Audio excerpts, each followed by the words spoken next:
Alright, so we're starting up now with our third section on microevolution, and we're continuing where we left off last time, looking at natural selection and how that relates to evolution. So, as we talked about in our previous sections, natural selection is the process that drives evolution, and then evolution is defined as a change in the frequencies of genes in a population. So, any sort of a change in a gene pool over time is evolution, and more often than not, natural selection is the driver of that evolution rather than having something like mutation, genetic drift, gene flow, or non-random mating. Right, so that's kind of our recap where we were before right now. And as I said at the end of section 2, we're going to be dealing now primarily in this section with some further discussion of natural selection. All right, so again, natural selection is the process, evolution is the long-term pattern that occurs over time. And so what we eventually end up seeing in organisms that have been evolving for a long time is that many of them have what are referred to as adaptations.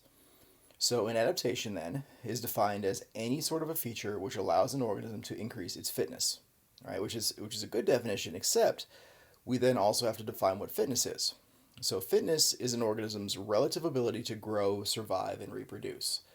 So any kind of a trait, whether it's a physical trait or a behavioral trait or a chemical trait, anything that allows an organism to get better at growing, surviving, or reproducing is an adaptation. Right? Now, organisms do not try to adapt, right? They don't know, they're not conscious about evolution, and even if they were, they can't make themselves adapt. This is just something that occurs over time as a result of natural selection. The organisms that make it are those that have the best traits or the adaptations which help them to grow, survive, and reproduce. All right, so we're actually going to skip that slide. This is a really good example of what was essentially some artificial selection that occurred unintentionally. And this natural selection that occurred in a population or several populations of houseflies. So just a little bit of historical perspective. After World War II, there was a huge interest in how chemistry could kind of make everybody's daily lives better. And basically people thought there was no problem that chemistry couldn't solve quickly, cheaply, permanently. And one of those problems that people had was with pests in houses. So like houseflies are a good example of this, right? So they came up with a bunch of different kinds of pesticides or insecticides that were in the beginning very, very effective at killing off houseflies. The problem with this is that houseflies and most insects in general reproduce so quickly that unless you're able to wipe out every single individual in the population, those that survive are going to be the ones that have the traits that allowed them to get through that pesticide application. They're going to reproduce, and those offspring are going to have a better capability to survive further pesticide use. So one way this worked was by having houseflies that had cells with receptors that were less apt to allow pesticide molecules into the cell, so the molecules could actually kill the cell from the inside. So for these molecules to get into a cell, they have to go through a transport protein, essentially. Well, one mutation that occurred in one gene of houseflies was a mutation that caused a change in the shape of these transport proteins. And so as we know, with proteins, there are genes in our genome that tells our cells how to make these proteins. If that gene is changed in some way, these proteins' shape is changed. And if these proteins' shape is changed, now the pesticide molecules can no longer get in. And if the chemicals can't get in, they can't kill the cells anymore. Different adaptation that occurred was in a different group of houseflies that actually didn't produce different transport proteins, but produced fewer of those transport proteins. All right, so the ones that were there were still perfectly, permeable to the chemicals trying to get in. They just didn't have as many to begin with. So again, when you apply pesticides to these houseflies, less chemical gets in, fewer cells are killed, insects live longer, maybe they don't die at all as a result of pesticides, and that trait is then passed on to those organisms' offspring. It is possible to have more than one of these situations occur as well. So if you had this situation down here, fewer transport proteins, coupled with this situation up here, the transport proteins that are there are less permeable to pesticides, now those flies are going to be really hard to kill. And so when we start seeing multiple mutations that offer resistance, that's when these organisms really start to get difficult to contend with. Now, fitness, again, is one of those terms that's used sort of without always being defined correctly in evolutionary biology. So we oftentimes think about or hear about natural selection being defined as survival of the fittest, which again is an okay definition as long as you understand what fitness means in this context. Fitness in this context is an organism's ability, relative to everybody else around them, to grow, survive, and reproduce.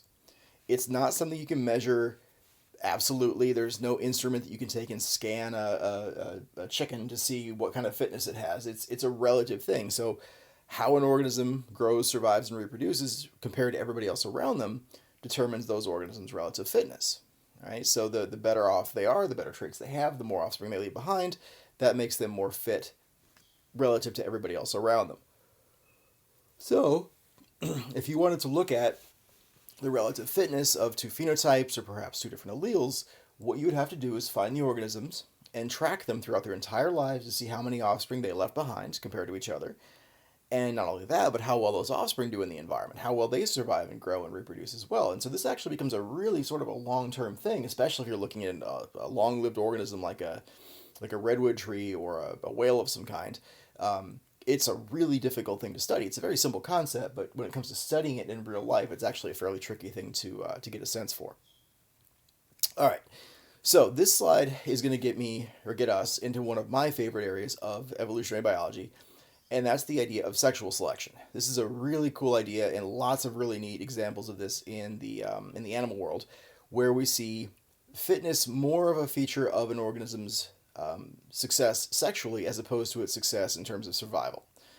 So, well, as we said before, sometimes fitness involves survival and growth, sometimes fitness involves reproduction.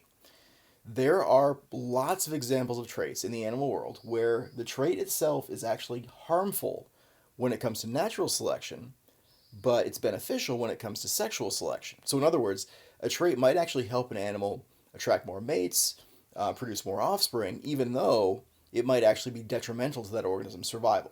So we have kind of this trade-off thing occurring where the trait is actually perhaps somewhat harmful when it comes to survival, but somewhat beneficial when it comes to mating. And so we've got this really kind of a cool balance between those two different selective forces. Now, in this particular example here, this picture on this slide, this is a long-tailed widowbird. This is a male. It's not a huge bird. It's maybe the size of a blue jay or so from our side of the world. But it has this really, really, really long tail. And only males have that tail. Females aren't even as strikingly colored as this male is. They're just sort of like a brownish, grayish color, and they don't have this wing patch, and they certainly don't have this tail, but males do. Because the length of the tail is an indicator of a male's genetic quality, I guess you could say. And so females, by choosing males that have the longest, most best-kept tails, get an indication of that male's genes. Now, there's a lot wrapped up in that, right? So number one, that kind of sounds like females are going around consciously and sort of evaluating the male's tails and taking notes, and somehow they know about genes and favoring the survival of their offspring and so forth. They don't. They don't have any sense for that at all, right? These are not conscious beings. So the way this worked historically was that females that happened to choose males that had long tails left behind more offspring because those males had good genes. And females that chose the bum males, those males didn't have as long of a tail. They didn't reproduce as many or produce as many offspring when they were reproducing themselves. So that selective gene, I guess you could say, the gene that causes females to select for a long tail was favored, and the gene that causes females to select for the bum males was selected against. Right? So that's kind of the idea here. The males are out there displaying. Females are not consciously choosing. There's a genetic drive in them to mate with males that have one type of tail or another. And depending on which males they choose, that gene for choice is either favored or selected against, right? Now, the thing about this is that for these male widow birds, yeah, having a really long tail is a good way to attract mates and produce offspring and pass on your genes, which of course is the whole point of natural selection. But having that long tail is also, you might as well be attached to an anchor at this point, right? So having this giant tail, which weighs as much as the rest of the bird probably, if not more than the rest of the bird, weighs him down. And so if he's trying to get off the ground to get away from a predator, that's going to be a really hard thing to overcome, right? So on one hand, the tail is a disadvantage when it comes to survival, but on the other hand, it's an advantage when it comes to reproduction. So we have a balancing act here between survival versus reproduction, and what we have kind of in the middle of most of the birds that we see today are the ones that kind of find that happy medium between survival and reproductive success, right? So there's a kind of pushing two different ways here. You've got a survival side, you've got a reproduction side. All right, So we're going to take a look at this. We're going to hear a lot about evolution and trade-offs, right? There's always trade-offs when it comes to evolution. There's always trade-offs when it comes to adaptations and selective sorts of advantages and so forth. So in this example, we have water striders, which are insects. They're not spiders, that's different. These are striders, which are insects. And so it turns out that this first graph up here, the size of a female water strider is positively correlated with the number of eggs that she can lay per day, with larger female insects laying more eggs per day. So from this graph over here, if this is the only information we had, we'd expect that these insects to get larger and larger and larger every generation, and before too long you'd have water striders that were the size of a bus or something, right? But we don't really have that, because in this second graph, we see that the lifespan of the adult is negatively correlated with the size of the adult. So the bigger the female is, the shorter of a lifespan she has. So now all of a sudden we have a selective pressure pushing back in the opposite direction, saying, okay, well, it's fine that larger females make more eggs, but larger females also don't survive as long. So even though they might make more eggs per day, if they live for fewer days, their reproductive output might actually be less than a smaller insect who made fewer eggs per day, right? Now, in this last graph, this is kind of where we see everything shake out, and we actually see or get a sense for why the insects have the size that they do, is overall lifetime fitness, right? So length of female water strider versus number of eggs laid during her lifetime. So smaller ones don't have the body size to make that many eggs. Bigger ones don't live that long to make that many eggs. So somewhere in the middle, there's an optimum size, in this case right around 14 millimeters, where females that are roughly that size are going to have the best reproductive output. And that's why we see most current, modern day, contemporary water striders being around 14 millimeters in size. Trade-offs, right? Now, what about interactions among those 5 agents of evolutionary selection? There are lots of times when natural selection might be balanced out by either mutation or genetic drift, or even sometimes gene flow. So earlier on, in the previous section of lectures, the second section of lectures here in this chapter, I talked about how roughly 40,000 years ago there was a die-off of a common, not really common, a modern day species that we know about commonly, where nearly all of them went extinct. In this case, it was actually the result of something very similar to HIV. It was just in this other species. And so the other species we're talking about here are cheetahs. Okay? So roughly 40,000 years ago in Africa, there was an outbreak of a feline immunodeficiency virus that nearly caused cheetahs to go extinct. Now, fortunately, right, some of those cheetahs had some genes, had some alleles that allowed them to survive the SIV outbreak. Actually, it's FIV outbreak in this case. And so they survived, they reproduced, and eventually they built the population back up again. But at this point, before the population started to rebound, cheetahs were down to, I want to say like a few hundred, maybe even only a few dozen individuals in the wild. Of course, this is before humans were around to keep them in zoos. So they were almost wiped out. But having a few hundred or a few dozen individuals left, they were able to repopulate their species, which is great, but they did so with a relatively low genetic diversity. So this is essentially a bottleneck effect. This is a type of genetic drift that we talked about in the second section of lecture called a bottleneck effect, where the overall genetic diversity in the gene pool is actually very low because this population experienced a big die-off 40,000 years ago. And so now, if we look at the genetic diversity of cheetahs in modern times, it's actually extremely low.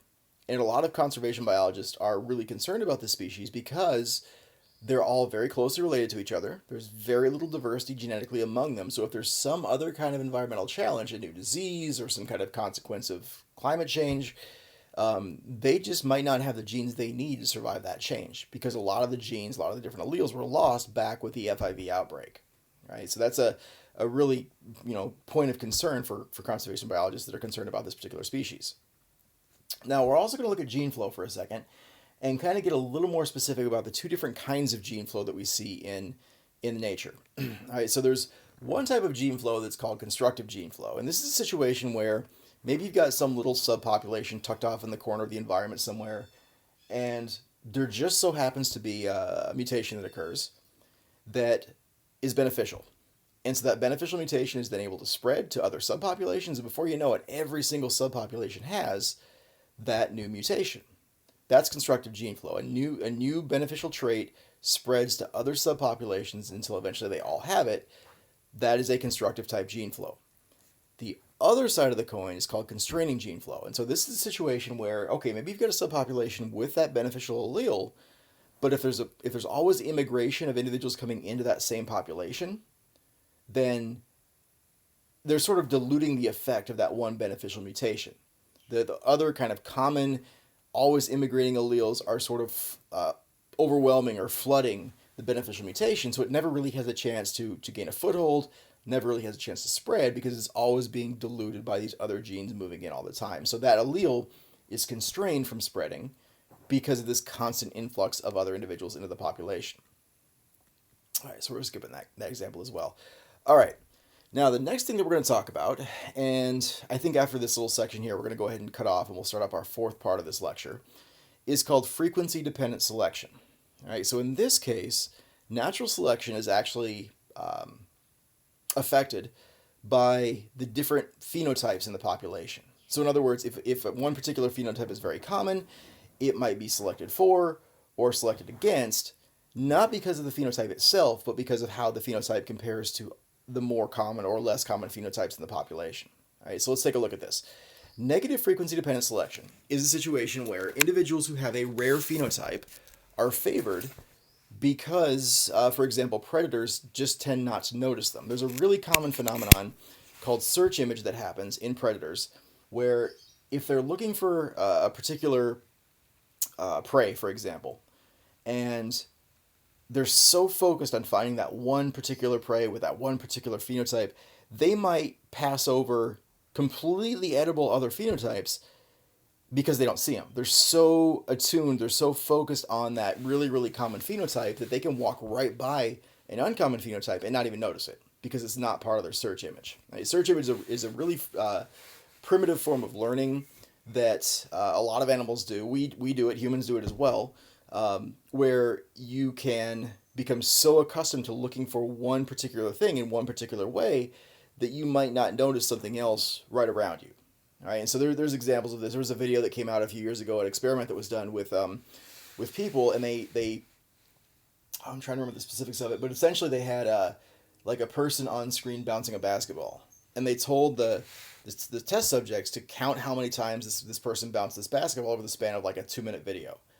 And so after, maybe 90 seconds of this guy bouncing this basketball and the person counting the guy bouncing the basketball, a person walks across the screen in a panda costume. Something totally bizarre that you wouldn't expect to see at all. Something that should stand out completely and really make an impression.